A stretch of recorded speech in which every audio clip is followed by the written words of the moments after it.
You have a limp dick and you fall asleep during your classes in school. You can't perform when it comes to your sport and you're always lazy, tired, and just limp. But here's you if you fix your sleep. The women can feel your radiance. You perform better than ever and you don't have brain fog. What a win-win situation. Fix your sleep. Honestly, bro, if I'm being totally honest, I always took my sleep serious. You know, all throughout high school, like I always went to bed at the same time and I woke up at the same time. In fact, I actually slept a lot. And I'd say that's why I grew so much. Just to put shit into perspective, I'm around 184 centimeters. My mum's 5'2", and my dad is around 5'8". And I really shouldn't be this tall, you know. But I would attribute a lot of my height to my sleep. I took my sleep serious and I was consistent. I was around 161 centimeters up until I was 15 years old. I think when I was in my first year of high school, I was around 175 centimeters, and then I slowly growing gradually. So why is fixing your sleep so important? Well, here's the clear answer. Do you want a hard dick or not? Because bro, listen man, like your sleep has a lot to do with your testosterone. Has a lot to do with muscle recovery. It has to do a lot with your brain regulations, your dopamine receptors. That, you know, good sleep is a cornerstone to a good life. Especially if you're an athlete, if you work hard, you know, if you're an academic machine, you need to be taking your sleep seriously. You just have, like I said before, man, I've always taken my sleep seriously.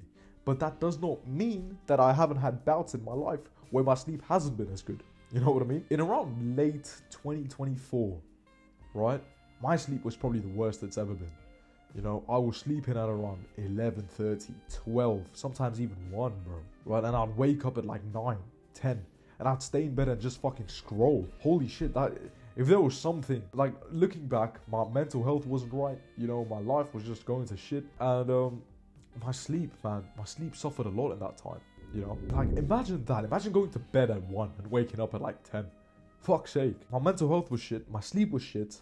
So guess what? My life was shit. You know, everything in my life didn't go right.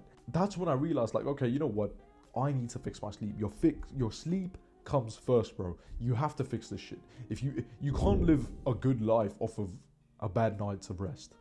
You know, it just doesn't work. I'm sorry. Step number 1 in fixing your sleep is about getting the right amount of hours.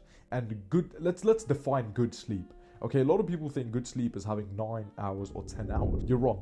Okay, good sleep is about going to bed at the same time every single day. It's about consistent bedtimes. I repeat, good sleep is about having a consistent bedtime, not really about the amount of hours you get of sleep. Of course, you should aim for about 9 to 10 hours, but it's more so about being consistent at the time in which you go to bed. Now, many of you fucking idiots think that if you go to sleep at, let's say, 10 p.m. and you wake up at 6, oh, that's 8 hours of sleep, right? Yay, that's 8 hours of sleep. You're fucking wrong. You're dumb. You're stupid. 10 to 6 is 8 hours in bed. Hours in bed does not reflect hours of sleep, right? So chances are, your hours of sleep are probably around 5.5, maybe even 5 or 6, right? Depending on how good your REM sleeping is, blah, blah, blah. So guess what? In order to get better sleep, you need to spend more hours in bed. You need to spend at least around 9 to 10 hours in bed. So what I do is, I go to bed around 9 to 9:30 and I wake up around 6:45. So that way I'm getting around 9 hours of bedtime. That way I can boost my sleep to around 8.5, maybe 8 hours of sleep. And that's good. Those are good metrics, right? You can experiment with more hours in bed, but I've just seen like, then I like to wake up early. I used to think that as well. I used to think, oh, 10 to 6 is 8 hours in bed. No, it's not, you fucking dummy. Your hours in bed does not correspond to hours in sleep. The best way to improve your hours of sleep is to spend more hours in bed, right? That way you can get increased REM sleep and you can actually get increased hours of sleep. How can you fix your sleep? Like we said, step number 1 is getting more hours in bed. Now, step number 2, which has helped me greatly in getting into that mode of sleep and just calming myself down, is a nighttime routine. A nighttime routine is a routine you do every single night. Every single night. There are no exceptions. Don't be a bitch and say, oh, Saturday, Sundays, I'm off. No, I go to bed at the same time every single day, Monday to Sunday. It is what it is, man. You need to have the same fucking like hard dick grip zest. Your nighttime routine has to be, make a fucking promise right now. Don't fucking bullshit yourself. Your nighttime routine is going to be every single day, Monday to Sunday. Okay, so I have a nighttime routine. Your nighttime routine is basically a routine you do every single day to reduce cortisol and to boost melatonin and to get yourself in the mood of sleep. The reason why a nighttime routine is important, and it's pretty integral, it should be an integral part of your good sleep. You know, you shouldn't be scrolling 5 minutes before bed and then wondering why the fuck you can't fall asleep. Well, guess what? Because your mind's activated, your mind's on. The whole idea for your nighttime routine should be to relax yourself, to calm yourself down, to reduce the cortisol. You know, you shouldn't be scrolling 5 minutes before bed. You shouldn't be watching a TV series 5 minutes before bed. You shouldn't be eating fucking McDonald's burgers 5 minutes before bed, because guess what? Then your mind's going to be activated because of the blue light that you're fucking seeing, right? And the big ass heavy meal, heavy carb heavy meal, and your body is going to be digesting that. It's not going to be right. You should ideally be eating 2 to 3 hours, maybe 1 to 2 hours at the very least before bed. Okay, the mistake I used to do back in the day when I had shit sleep was I'd eat a heavy ass meal and I'd just go to bed, or I'd be scrolling and I'd just go to bed, and then I'd wonder why the fuck I wake up and I feel tired. Now, a nighttime routine is, like I said before, it's a routine to reduce your cortisol and get you in the mood of sleeping. So for example, in my nighttime routine, instead of scrolling or instead of thinking, oh, what can I add? Think about what can I reduce? Think about what I shouldn't do. Like we said, briefly, 30 minutes before bed, things you should not be doing is hyperstimulating yourself, eating a fat load, staying active. You should be cutting down. So what I do in my nighttime routine is I stretch. Okay, I have a red light in my room. So I don't know if you lot can see, but you see that small red light? So right now it's pretty light, but when it's dark, it lights up the whole room, and it shouldn't be piercing your eyes, you know. It should just thinly light the room. So I have that red light. Red light is the lowest wavelength on the infrared spectrum. That means it pierces your eyes the least. It keeps you awake but in that mode of sort of sleepiness, which is good.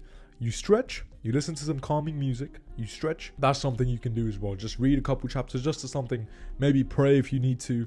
You know, don't visualize. I've made this mistake before, because the thing is, when you visualize, your body thinks it's real. So what's it going to do? Your body's going to prepare itself, right? You should be calming yourself down. A good nighttime routine is very important, bro. Now, if you've made it this far in the video, we're going to discuss about supplements. I think, me personally, I think you should optimize your sleep the best you can naturally. Okay, the most you can naturally as possible. And then you should look for supplements. If you can't, let's say you haven't really optimized your sleep naturally as much as possible, you shouldn't be looking at supplements, because trust me, bro, if you eat the right foods, you do the right things, you can get really good sleep without supplements. I see a lot of this goy slop on the internet. Oh, get these supplements, get these sleeping pills, get this, get that. But guess what? It's not gonna help you. You know, because guess what? One day you're not gonna have the supplement, and then what? Then you're gonna have shit sleep, right? But if you are interested in having supplements, I would say look in terms of getting magnesium. You know, magnesium is amazing. I personally take it sometimes. I don't take it every single day, but magnesium is perfect for sleep. You know, I get that really deep sleep with magnesium. I don't wake up. You know, it's good to take before my stretching routine. That way my muscles get relaxed, and that way I'm just easy.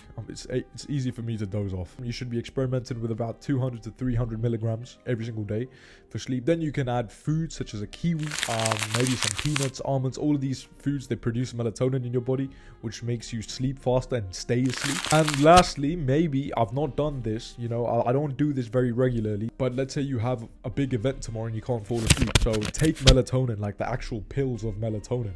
For my fights, because I compete and fighting is pretty violent and it's pretty, you know, it scares the shit out of me. Sometimes I can't sleep before my fights. So I try to take melatonin. It helps me fall asleep. So, and I'm not a health expert, but don't fucking take sleeping pills, bro. Do not take sleeping pills. Please, I'm not a health expert, but don't do that shit, bro, because that's fucked. That's going to reduce his testosterone. It's not good for you, bro. Stay away from sleeping pills. Please, stay away. Subscribe if you enjoyed the video. And remember, where could discipline take you? Take care. Mwah. Yeah, step in the building, fours our gang, we flexing the toughest. I got your back, one push you in front, side by side, so shoulders are touching. You call it the trenches, I call it home, that's something from nothing. And I got bread to break, half in, the rest is 100. I dropped that ball, time out, that threw me